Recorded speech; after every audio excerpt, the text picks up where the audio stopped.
اعوذ باللہ من الشیطان الرجیم، بسم اللہ الرحمن الرحیم۔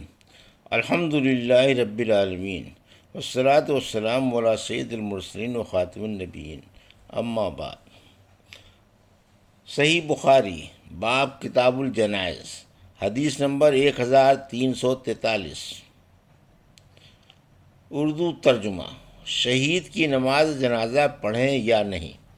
ہم سے عبداللہ بن یوسف نے بیان کیا، انہوں نے کہا کہ ہم سے لیث بن سعد نے بیان کیا، انہوں نے کہا کہ مجھ سے ابن شہاب نے بیان کیا، ان سے عبد الرحمن بن کعب بن مالک نے، ان سے جابر بن عبداللہ رضی اللہ عنہ نے کہ نبی کریم صلی اللہ علیہ وسلم نے احد کے دو شہیدوں کو ملا کر ایک ہی کپڑے کا کفن دیا۔ آپ دریافت فرماتے کہ ان میں قرآن کسے زیادہ یاد ہے؟ کسی ایک کی طرف اشارے سے بتایا جاتا تو آپ بغلی قبر میں اسی کو آگے کرتے اور فرماتے کہ میں قیامت میں ان کے حق میں شہادت دوں گا۔ پھر آپ صلی اللہ علیہ وسلم نے سب کو ان کے خون سمیت دفن کرنے کا حکم دیا، نہ انہیں غسل دیا اور نہ ان کی نماز جنازہ پڑھی گئی۔ حدیث نمبر 344۔ اردو ترجمہ۔ ہم سے عبداللہ بن یوسف نے بیان کیا، کہا کہ ہم سے لیث بن سعد نے بیان کیا، ان سے یزید بن ابی حبیب نے بیان کیا، ان سے ابو الخیر یزید بن عبداللہ نے، ان سے عقبہ بن عامر نے کہ نبی کریم صلی اللہ علیہ وسلم ایک دن باہر تشریف لائے اور احد کے شہیدوں پر اس طرح نماز پڑھی جیسے میت پر پڑھی جاتی ہے۔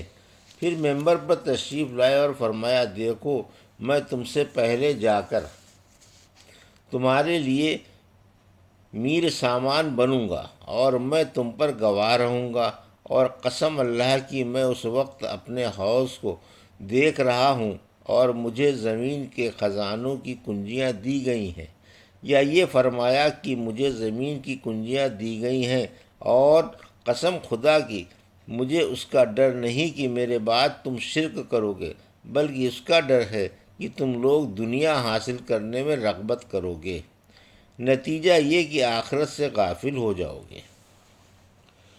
حدیث نمبر 1345۔ اردو ترجمہ۔ 2 یا 3 آدمیوں کو ایک قبر میں دفن کرنا۔ ہم سے سعید بن سلیمان نے بیان کیا، انہوں نے کہا کہ ہم سے لیث نے بیان کیا، انہوں نے کہا کہ ہم سے ابن شہاب نے بیان کیا، ان سے عبد الرحمن بن کعب نے کہا، جابر بن عبداللہ رضی اللہ عنہ نے انہیں خبر دی کہ نبی کریم صلی اللہ علیہ وسلم نے احد کے دو شہیدوں کو دفن کرنے میں ایک ساتھ جمع کر فرمایا تھا۔ حدیث نمبر 346۔ اردو ترجمہ۔ اس شخص کی دلیل جو شہداء کا غسل مناسب نہیں سمجھتا۔ ہم سے ابو الولید نے بیان کیا، کہا کہ ہم سے لیث بن سعد نے بیان کیا، ان سے ابن شہاب نے، ان سے عبد الرحمن بن کعب نے، اور ان سے جابر رضی اللہ عنہ نے کہ نبی کریم صلی اللہ علیہ وسلم نے فرمایا، انہیں خون سمیت دفن کر دو، یعنی احد کی لڑائی کے موقع پر، اور انہیں غسل نہیں دیا تھا۔ حدیث نمبر 1347۔ اردو ترجمہ۔ بغلی قبر میں کون آگے رکھا جائے؟ امام بخاری رحمۃ اللہ علیہ نے کہا کہ بغلی قبر کو لحد اس لیے کہا گیا کہ یہ ایک کونے میں ہوتی ہے، اور ہر جائر اپنی جگہ سے ہٹی ہوئی چیز کو ملحد کہیں گے۔ اسی سے سورہ کہف میں لفظ ملتحدہ یعنی پناہ کا کونا، اور اگر قبر سیدھی صندوق ہو تو اسے ذریح کہیں گے۔ ہم سے محمد بن مقاتل نے بیان کیا، انہوں نے کہا کہ ہمیں عبداللہ بن مبارک نے خبر دی، انہوں نے کہا کہ ہمیں لیث بن سعد نے خبر دی، انہوں نے کہا کہ مجھ سے ابن شہاب نے بیان کیا، ان سے عبد الرحمن بن کعب بن مالک نے، اور ان سے جابر بن عبداللہ رضی اللہ عنہ نے کہ رسول اللہ صلی اللہ علیہ وسلم احد کے دو شہید مردوں کو ایک ہی کپڑے میں کفن دیتے اور پوچھتے کہ ان میں قرآن کس نے زیادہ یاد کیا ہے؟ پھر جب کسی ایک طرف اشارہ کر دیا جاتا تو لحد میں اسی کو آگے بڑھاتے اور فرماتے جاتے کہ میں ان پر گواہ ہوں۔ آپ نے خون سمیت انہیں دفن کرنے کا حکم دیا، نہ ان کی نماز جنازہ پڑھی اور نہ انہیں غسل دیا۔ حدیث نمبر 1348۔ پھر ہمیں امام ابن مبارک نے خبر دی، انہیں اوزائی نے، انہیں زہری نے، اور ان سے حضرت جابر بن عبداللہ رضی اللہ عنہ نے، کہ رسول اللہ صلی اللہ علیہ وسلم پوچھتے جاتے تھے کہ ان میں قرآن زیادہ کس نے حاصل کیا ہے؟ جس کی طرف اشارہ کر دیا جاتا آپ لحد میں اسی کو دوسرے سے آگے بڑھاتے۔ حضرت جابر بن عبداللہ رضی اللہ عنہ نے بیان کیا کہ میرے والد اور چچا کو ایک ہی کمبل میں کفن دیا گیا تھا۔ حدیث نمبر 1349۔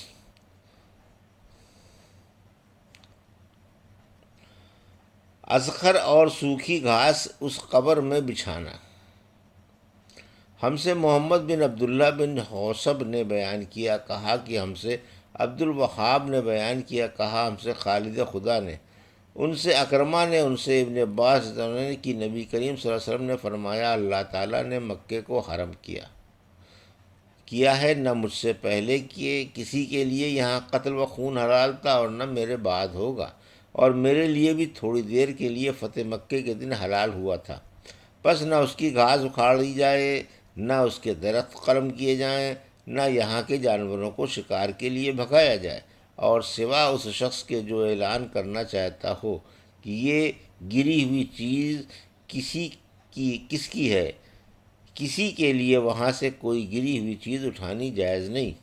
اس پر حضرت عباس رضی اللہ عنہ نے کہا لیکن اس سے اذخر کا استثناء کر دیجئے کہ یہ ہمارے سوناروں کے اور ہماری قبروں میں کام آتی ہے۔ آپ صلی اللہ علیہ وسلم نے فرمایا مگر اذخر۔ اور ابان بن صالح نے بیان کیا، ان سے حسن بن مسلم نے، ان سے صفیہ بنت شیبہ نے، کہ انہوں نے نبی کریم صلی اللہ علیہ وسلم سے اسی طرح سنا تھا، اور مجاہد نے طاؤس کے واسطے سے بیان کیا، اور ان سے ابن عباس نے یہ الفاظ بیان کیے، ہمارے قین یعنی لوہاروں اور گھروں کے لیے اذخر اکھاڑنا حرم سے جائز کر دیجئے۔ حدیث نمبر 1350۔ اردو ترجمہ۔ کیا میت کو کسی خاص وجہ سے قبر لحد سے باہر نکالا جا سکتا ہے؟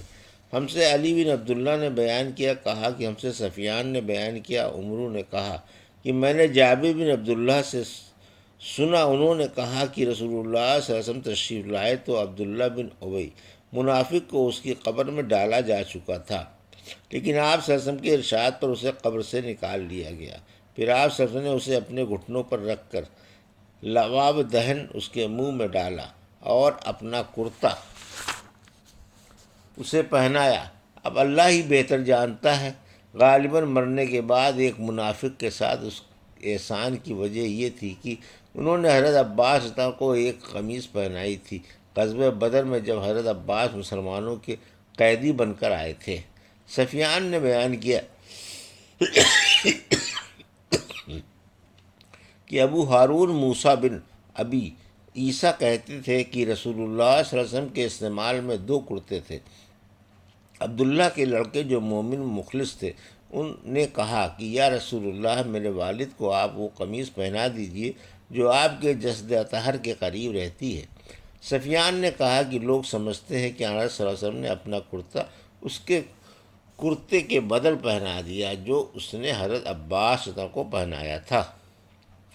حدیث نمبر 1351۔ ہم سے مسدد نے بیان کیا، کہا کہ ہم کو بشر بن مفضل نے خبر دی، کہا کہ ہم سے حسین معلم نے بیان کیا، ان سے عطا بن ابی رباح نے، ان سے جابر رضی اللہ عنہ نے بیان کیا کہ جب جنگ احد کا وقت قریب آ گیا تو مجھے میرے باپ عبداللہ نے رات کو بلا کر کہا کہ مجھے ایسا دکھائی دیتا ہے کہ نبی کریم صلی اللہ علیہ وسلم کے اصحاب میں سب سے پہلا مقتول میں ہی ہوں گا، اور دیکھو نبی کریم صلی اللہ علیہ وسلم کے سوا دوسرا کوئی مجھے اپنے عزیزوں اور وارثوں میں تم سے زیادہ عزیز نہیں ہے، میں مقروض ہوں، اس لیے تم میرا قرض ادا کر دینا اور اپنی 9 بہنوں سے اچھا سلوک کرنا۔ چنانچہ جب صبح ہوئی تو سب سے پہلے میرے والد ہی شہید ہوئے، قبر میں آپ کے ساتھ میں نے ایک دوسرے شخص کو بھی دفن کیا تھا، پر میرا دل نہیں مانا کہ انہیں دوسرے صاحب کے ساتھ یوں ہی قبر میں رہنے دوں۔ چنانچہ 6 مہینے کے بعد میں نے ان کی لاش کو قبر سے نکالا، دیکھا تو صرف کان تھوڑا سا گلنے کے سوا باقی سارا جسم اسی طرح تھا جیسے دفن کیا گیا تھا۔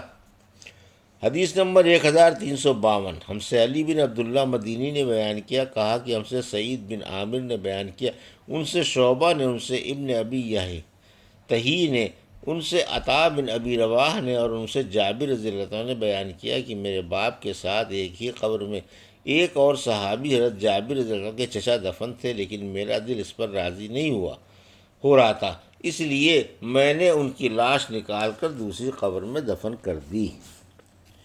یہ تھی صحیح بخاری باب کتاب الجنائز کی حدیث نمبر 1343 سے 1352 کا اردو ترجمہ جو ابھی آپ نے سماعت فرمایا۔ اللہ سے دعا ہے کہ اللہ ہمیں ان حدیثوں کی صحیح سمجھ عطا فرما اور ان پر عمل کرنے کی توفیق عطا فرما، آمین یا رب العالمین۔